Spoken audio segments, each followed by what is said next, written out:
London wears a gray afternoon like a well-worn coat. Inside a quiet room in St. John's Wood, a piano sits near the window, unassuming. Its wood is polished, its keys worn, a small lamp casting soft light beside it.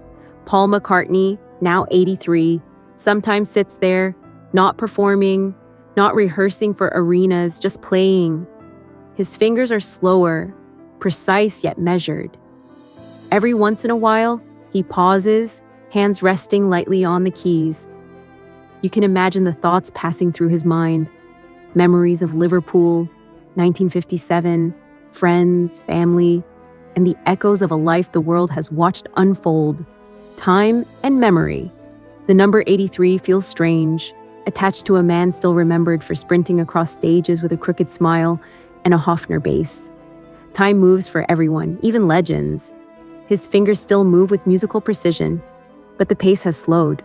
Those pauses at the piano are quiet, almost reverent. In those moments, decades collapse and merge. Liverpool, the early Beatles, Linda, the losses along the way, all inhabit those keys. Music becomes a vessel for memory. For Paul McCartney, playing is never just sound. It is a way to hold the past, to carry everyone who shaped him, and to feel them still. Early loss. Paul's story begins with loss. His mother, Mary McCartney, was the quiet center of a bustling household. A nurse and midwife, she worked long hours, leaving the home and rhythms of everyday life. Paul adored her. At 14, everything changed. On October 31st, 1956, Mary McCartney died of complications from breast cancer. For most teenagers, Halloween meant costumes and candy. For Paul, it meant the sudden absence of the person who held the rhythm of his world. The kitchen, the chairs, the house itself remained familiar, but the anchor was gone. Grief arrived quietly, shaping him in ways no one could see. Finding music. In the wake of loss, music became both refuge and compass. Paul's father, Jim, once led a local jazz band and encouraged the boys in music. Paul initially tried trumpet, but singing and playing became his true calling. The guitar became an extension of himself, a tool to navigate grief and expression. He practiced relentlessly, in his bedroom, on buses, anywhere he could. Liverpool in the 1950s was alive with sound. Teenagers formed bands, basements echoed with American rock and roll, and somewhere in that city, another boy, John Lennon, was doing the same. Their paths were moving toward a convergence shaped by talent and shared wounds. The Meeting of Minds, July 6, 1957, a church fete in the Liverpool suburb of Woolton. The Quarrymen, John Lennon's skiffle group, performed for a small crowd. Afterward, Paul McCartney was introduced. He played 20 flight rock, perfectly, impressing Lennon instantly. John recognized talent, a rare combination of skill and poise. That evening, John asked Paul to join the band. Neither boy realized the moment's significance. It was ordinary in appearance, a summer afternoon, buses passing, neighbors going about their lives.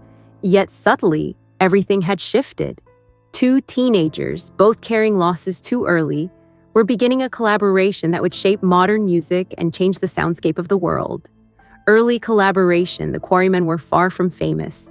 Church halls, small dances, and neighborhood parties were their stages. But between Paul and John, a dynamic emerged.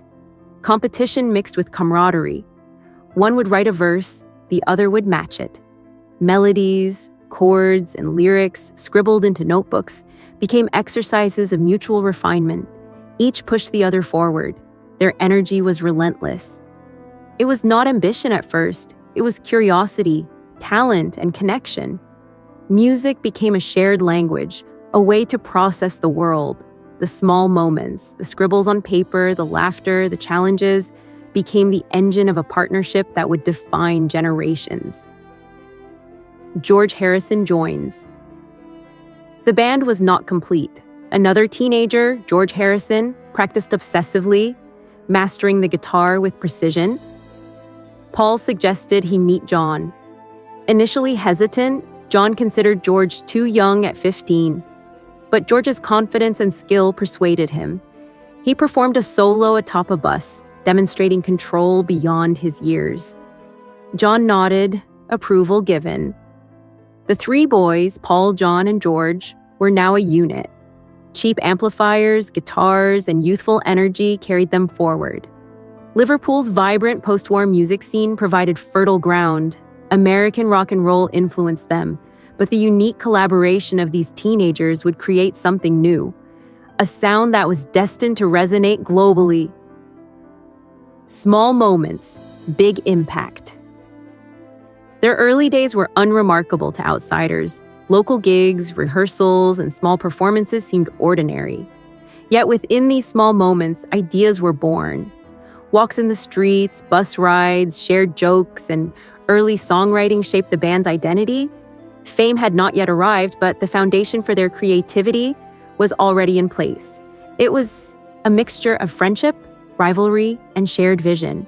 The loud victories, concerts, charts, stadiums would come later, but the quieter, formative moments were the ones Paul remembers most vividly, where music was woven into life itself and the experiences of ordinary days were transformed into extraordinary inspiration. Loss and legacy. Loss continued to shape Paul's journey. John Lennon, George Harrison, and Linda McCartney, all essential to his life, passed away. In 2023, Paul reflected, "When you get older, you realize you're carrying a lot of people with you. That weight is felt in quiet moments at the piano. Certain chords trigger memories of decades past. Melodies bring back scenes of Liverpool streets, family dinners, and farm trips in Scotland. Music stores time. A single note can conjure youth, loss, joy, or sorrow simultaneously. Fame amplifies this effect. Fans age, generations pass, yet Paul's music remains alive, a testament to both artistic brilliance and the human capacity to carry memory forward." Let it be. Some of the most enduring creations stem from personal grief. After losing his mother, Paul dreamt of her words, "Let it be." This phrase would become one of the most iconic songs in history. But for Paul, it was intimate, a way to process loss through melody. Music became a bridge between private experience and public legacy. Each song is a vessel of memory, carrying stories that extend beyond what listeners might perceive. The intersections of grief, love, friendship, and curiosity shaped his work. The quiet, unobserved moments were as important as stadium performances, forming the emotional backbone of a career that has spanned more than 6 decades. Reflection at 83. Now at 83, Paul McCartney sits at his piano, fingers slower, but melodies intact. Music carries the weight of decades, of people, of places. Fame has not shielded him from time, it has made it visible. Yet the quieter moments remain most precious, playing for himself, remembering Liverpool, Linda, John, George, and the family who shaped him. These ordinary, fleeting memories carry extraordinary resonance. The legacy he leaves is not only recorded in albums or concert footage, but in the lived experiences between notes, in pauses, in the spaces where sound meets silence, carrying both joy and grief across generations. The life between notes. Paul McCartney's story is more than music. It is a life lived between the notes, shaped by loss, curiosity, and enduring friendship. From a boy practicing chords in Liverpool to a global icon, he has witnessed time's relentless passage. Fame is just one layer of his journey. The quieter, intimate moments, family dinners, walks, laughter, and solitude at the piano, compose the heart of his legacy. Music preserves memory and feeling, and Paul's life demonstrates how creativity grows from experience, pain, and love. Each chord, each song is both a personal archive and a shared gift, timeless, human, and profoundly alive.